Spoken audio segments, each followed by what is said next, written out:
बंधु माने आजिर एही भिडियोटी कन्या राशि पाई बहुत बेसी गुरुत्वपूर्ण अटे। आजिर एही भिडियो रे आमे माने जानिबा कन्या राशि 2024 सेप्टेम्बर मासटी किपरि रहिबो। कन्या राशि मासिक राशिफल उपरे आलोचना करिबा। कन्या राशि व्यक्ति विशेष मानक पाई सेप्टेम्बर मासटी किपरि रहिबो संपूर्ण भावरे आमे सेही विषय रे आलोचना करिबा।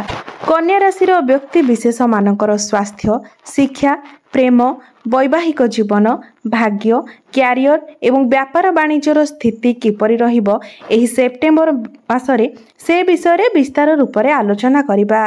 नवग्रहंकर स्थिति मध्य देखिबा। नवग्रह केउ प्रकार फल देबारे सक्षम हेबे। शेषरे अशुभत्व प्रदान करुथिबा ग्रह मानक पाई किछि विशेष प्रतिकार विषय रे मध्य जानिबा। सेथिपाई भिडियोटी को स्किप न करी शेष पर्यंत निश्चय देखंतु। तेबे आसंतु आरंभ करिबा एही कार्यक्रमटी को जहाकी जन्म राशि एवं चंद्र राशि उपरे आधारित अटे। सेप्टेम्बर मास आरंभ रे कन्या राशि रे नवग्रहंकर स्थिति किपरि रहिबो से विषय रे सर्वप्रथमे जानिबा। तेबे एहा पूर्वरु जदि आपणकर कन्या राशि होई थाए तेबे भिडियोटी को लाइक करी चैनल टी को सब्सक्राइब करि दियंतु एवं कमेंट बॉक्स रे जय श्री जगन्नाथ निश्चय लिखंतु। तेबे बंधु माने राशि चक्रर षष्ठ राशि हेउछि कन्या राशि। तो सेप्टेम्बर मास आरंभ रे आपणक कुंडलीर प्रथम भावरे अछंती शुक्रंक सहित केतु, षष्ठ भावरे अछंती शनि, सप्तम भावरे अछंती राहु, नवम स्थान रे अछंती गुरु, दशम स्थान रे अछंती मंगल एवं आपणकर द्वादश भावरे अछंती सूर्य एवं बुध। तेबे आसंतु सर्वप्रथमे जानिनेबा आपणकर स्वास्थ्य किपरि रहिबो एही सेप्टेम्बर मासरे। बंधु माने कुंडलीर प्रथम भावटी होइथाय आपणकर स्वास्थ्यर भाव, आपणकर इम्यूनिटी सिस्टमर भाव एवं आपणकर प्रथम भावर स्वामी हेउछंती बुध एवं बुध आपणकर द्वादश भावरे सूर्यंक सहित विराजमान अछंती एवं 23 सेप्टेम्बर को बुध आपणकर प्रथम भाव को चलन करिवे। जे पर्यंत बुध आपणकर द्वादश भावरे अछंती अर्थात 23 सेप्टेम्बर पर्यंत आपणको निजर स्वास्थ्य प्रति ध्यान देबार अछि। कारण द्वादश भावटी को कुंडली रे भल बोली विचार करा जाय न थाए। द्वादश भावटी होई थाए आपणकर हॉस्पिटल भाव, खर्चर भाव। जेतेबेले भी आपणकर राशि स्वामी षष्ठ, अष्टम एवं द्वादश भावरे थांती सेतेबेले आपणकर स्वास्थ्य जनित समस्या आसी थाए। स्वास्थ्य को नै आपणकर खर्च बढ़ी थाए, आपणकर इम्यूनिटी सिस्टम डाउन होई थाए। तो 23 सेप्टेम्बर पर्यंत बुध आपणकर द्वादश भावरे रहिबे। से पर्यंत आपण निजर स्वास्थ्य उपरे विशेष ध्यान दियंतु। शुक्र भी आपणकर नीच स्थिति रे अछंती, केतु मध्य आपणकर प्रथम भावरे अछंती। तो सेथिपाई आपण बेले बेले निजको नै कि डिसैटिस्फैक्शन होई पारंती। सब किछि ठीक थिले भी आपणक मन भीतर तेबे एसबु को आपणको कंट्रोल करबा को हेबो। एहा पई आमे किछि विशेष प्रतिकार मध्य वीडियो शेष रे जानिबा। एबे आसंतु जानिबा आपणकर शिक्षा क्षेत्र किपरि रहिबो एही सेप्टेम्बर 2024 रे विद्यार्थी मानक पई किपरि रहिबो एही सेप्टेम्बर मासटी। तो बंधु माने कुंडलीर पंचम भावटी होइथाय आपणकर शिक्षार भाव एवं आपणकर पंचम भावर अधिपति हेउछंती शनि एवं शनि आपणकर षष्ठ भावरे विराजमान अछंती एवं से निजर स्वराशि रे बक्री अवस्था रे अछंती जहाकी 14 नवेम्बर पर्यंत शनि बक्री अवस्था रे रहिबे एवं आपणको से पर्यंत से पंचम भावर फल मध्य प्रदान करिवे जहा फल रे पाठ पढ़ार स्थिति आपणकर बहुत भल रहिबो। मात्र बुध आपणकर द्वादश भावरे अछंती जहा फल रे आपणकर बुद्धिमत्ता आपणकर मेंटालिटी टिके वीक रहिबो। एहा परे भी आपणकर पाठ पढ़ार स्थिति भल रहिबो कारण शनि बक्री होई आपणको पंचम भावर फल प्रदान करिवे। आपणकर मन अल्प किछि डाइवर्ट होई पारे। एहा परे भी जदि आपणकर कोनोसी एग्जाम अछि तो सेथिरे आपणको शुभ फल प्राप्ति हेबो। जदि एही मासरे आपण कोनोसी एडमिशन नेबा पई चाहुछंती किंबा पाठ पढ़ा को नै कोनोसी डिसिजन नेबा पई चाहुछंती तो एही मासटी आपणको पई बहुत भल रहिबो। विशेष करी 23-24 सेप्टेम्बर परे आपणको पई समय आहुरी अधिक शुभ रहिबो। एबे आसंतु जानिबा आपणकर प्रेम जीवन किपरि रहिबो एही सेप्टेम्बर 2024 रे। तो बंधु माने कुंडलीर पंचम भावटी आपणकर शिक्षार भाव हेबा सहित पंचम भावटी मध्य होइथाय आपणकर प्रेम जीवनर भाव, आपणकर संतानर भाव एवं आपणकर पंचम भावर अधिपति हेउछन्ति शनि, जे कि आपणकर षष्ठ भावरे विराजमान अछन्ति एवं शुक्र मध्य आपणकर प्रथम भावरे नीच अवस्थारे अछन्ति। शुक्र केतुंक सहित आपणकर प्रथम भावरे नीच स्थिति रे अछन्ति। मंगलंकर दृष्टि मध्य आपणकर प्रथम भाव उपरे रहुछि। तो आपण निजर क्रोध उपरे नियंत्रण रक्षा करंतु। मंगलंकर दृष्टि आपणकर प्रथम भाव उपरे रहुथिबा हेतु आपणक मध्यरे क्रोध आसीबो।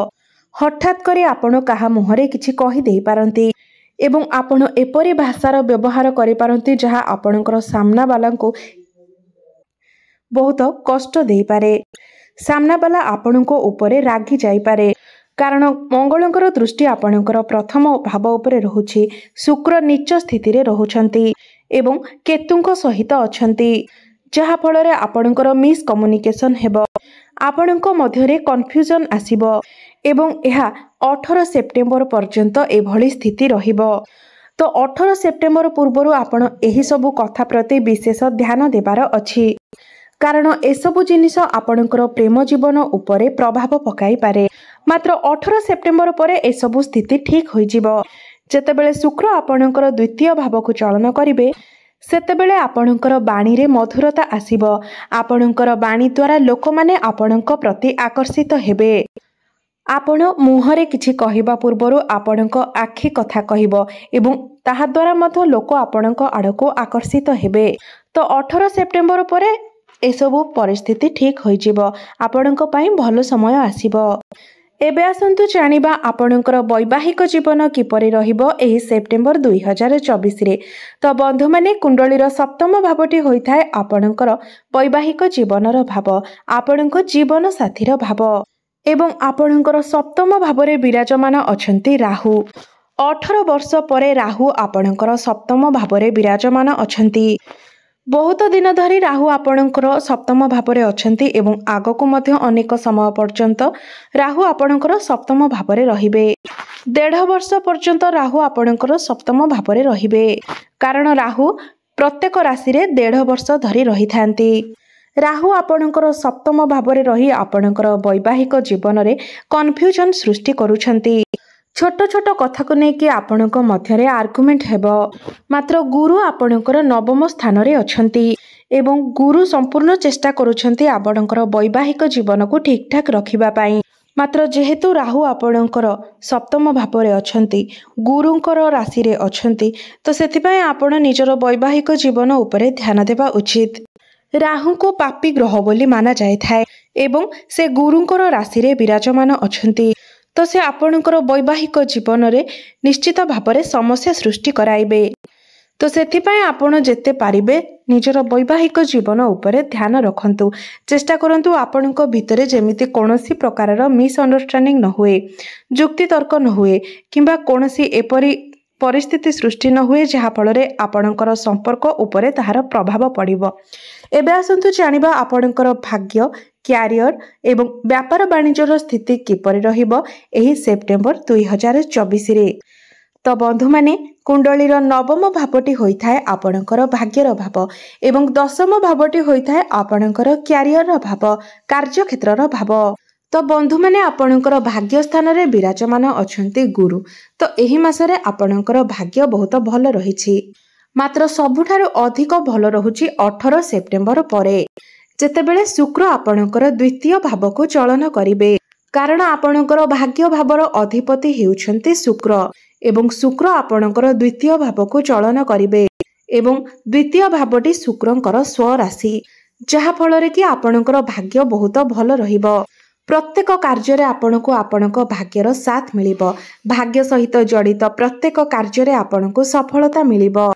जदि आपण कोनोसी भी इन्वेस्टमेंट करूछंती, ट्रेडिंग करूछंती, कोनोसी जिनिस को नेकी डील करूछंती, सेथिरे आपनको भाग्यर साथ दरकार पड़ी थाए।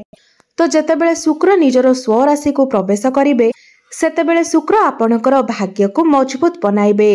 अर्थात 18 सेप्टेम्बर पर आपण कौनसी भी शुभ मांगलिक कार्य कौनसी भी पार्टनरशिप बिजनेस कौनसी कार्यर आरंभ करने चाहूँगी तो 18 सेप्टेम्बर पर निश्चित भाव में समय आपणक भल रहुछि सेतिरे आपणको निश्चित रूप से सफलता मिलिबो। एबे आसंतु जानिबा आपणकर क्यारियर किपरि रहिबो एही सेप्टेम्बर 2024 रे। तो बंधु माने कुंडलीर दशम भावटी होइथाय आपणकर क्यारियर भाव। आपणकर दशम भाव रे विराजमान अछंती मंगल एवं आपणकर दशम भावर अधिपति बुध आपणकर द्वादश भाव रे विराजमान अछंती। मंगल आपणकर दशम भाव रे अछंती जे कि आपणकर अष्टम एवं तृतीय भावर अधिपति अटंती। तो एही समय मंगल आपणकर कार्यभार को बढ़ाइबे आपणकर स्ट्रेस को बढ़ाइबे एवं एही समय आपण निज इच्छारे कार्य करने को पसंद करिवे एवं एही समय जदि आपणको केही किछि कहंती ताको हिसाब रे काम करने को कहंती तो एसबु आपणको आदौ भी पसंद आसीबो नाही। मंगल आपणकर दशम भाव रे रही आपणको तो एनर्जी प्रदान करिवे मात्र जेहेतु आपणकर दशम भावर अधिपति द्वादश भाव रे अछंती सेथिपई आपणकर स्ट्रेस मध्य बढ़िबो। एही समय आपण आर्गुमेंट रु बंचिबाकू चेष्टा करंतु कहा सहित अजथा जुक्ति तर्क करंतु नाही कारण मंगलंकर दृष्टि आपणकर प्रथम भाव उपरे रहुछि। जुक्ति तर्क करिबा द्वारा आपणकर काम खराब होई पारे सेथिपई एसबु प्रति आपण विशेष ध्यान देबे। आपणकर बॉस हुंतु जूनियर हुंतु सीनियर हुंतु कहा सहित भी आपण अजथा आर्गुमेंट करंतु नाही। विशेष करी 16 सेप्टेम्बर पूर्व आपण एथिप्रति विशेष ध्यान देबा उचित। जो मानक पाखरे कोनोसी चाकरी नाही 23 सेप्टेम्बर पर सेमानकु चाकरी मिलबार मध्य जोग सृष्टि हेउछि कारण बुध आपणकर प्रथम भाव को चलन करिवे एवं उच्च स्थिति रे रहिबे। तो 23 सेप्टेम्बर पर चाकरी को नेकी आपणक पई बहुत भल समय रहिबो। एबे आसंतु जानिबा आपणकर व्यापार वाणिज्यर स्थिति किपरि रहिबो एही सेप्टेम्बर 2024 रे। तो सप्तम भावटी होइथाय आपणकर व्यापार वाणिज्यर भाव एवं आपणकर सप्तम भाव रे विराजमान अछंती राहु। आपणकर व्यापार वाणिज्य खर्च टिके अधिक होई पारे आपणकर व्यापार वाणिज्य बहुत भल रहिबो मात्र 20 सेप्टेम्बर परे जेतेबेले बुध 23 सेप्टेम्बर को आपणकर प्रथम भाव को चलन करिवे ता पूर्वरु ही आपणकर व्यापार वाणिज्यर स्थिति ठीक होइजिबो। मासर आरंभ रे आपणकर व्यापार वाणिज्य किछिटा उत्थान पतन देखा देई पारे मात्र 20 सेप्टेम्बर परे आपणकर व्यापार वाणिज्य वृद्धि हेबो उन्नति हेबो आपण फाइनेंशियली स्ट्रांग हेबे। एबे आसंतु जानिबा किछि विशेष प्रतिकार विषय जो प्रतिकार गुड़िक करबा द्वारा आपणक ऊपर को आसुथिबा अशुभत्व गुड़िकर खंडन होई पारिबो। तो जेहेतु आपणकर सप्तम भाव रे राहु अछंती तो सेथिपई प्रत्येक दिन आपण पक्षी माननकु किछि खाइबाकू दियंतु पानी पीबाकू दियंतु गुरुंकर बीज मंत्र प्रत्येक दिन जप करंतु ओम ग्राम ग्रीम ग्रोम सह गुरवे नमः एही मंत्र को आपण प्रत्येक दिन 108 थर जप करंतु। बुद्धंकर बीज मंत्र मध्य आपण प्रत्येक दिन जप करंतु ओम ब्राम ब्रिंग ब्रोंग सह बुद्धाय नमः एही मंत्र को प्रत्येक दिन 108 थर जप करंतु एवं प्रत्येक दिन हनुमान चालीसार पाठ करंतु। तो बंधु माने आपण मानकर जीवन मंगलमय हो एहा ही ईश्वरंक निकटरे मोर प्रार्थना। धन्यवाद।